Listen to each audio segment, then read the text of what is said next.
I think most people would agree that by the end of 2008, we had reached a new low in the relationship between the United States and Russia.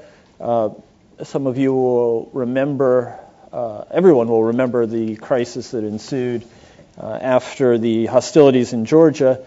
Many of you will also remember that the first message that we heard from Russia after the election of Barack Obama was a threat to put missiles pointed towards Europe in Kaliningrad, which was not exactly, shall we say, warm sentiment that greeted the new president.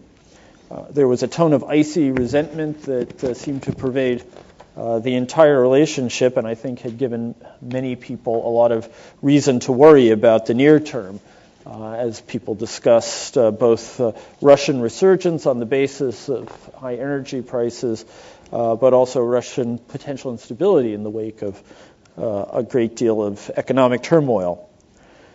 The agenda, as everyone knows, between the United States and its allies and on the one hand, and Russia on the other, is packed with very, very important issues: strategic nuclear arms reductions, missile defense, NATO's enlargement, Iran, and of course conventional arms control in Europe.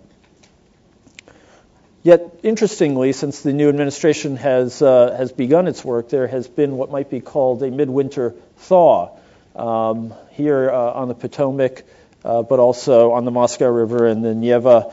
And also even, we've seen some of this in Munich, where there were some interesting exchanges at the security conference. Speaking there on February 7th, Vice President Biden called for a reset in U.S.-Russian relations. I think this is the first new metaphor in foreign policy that the new administration has given us.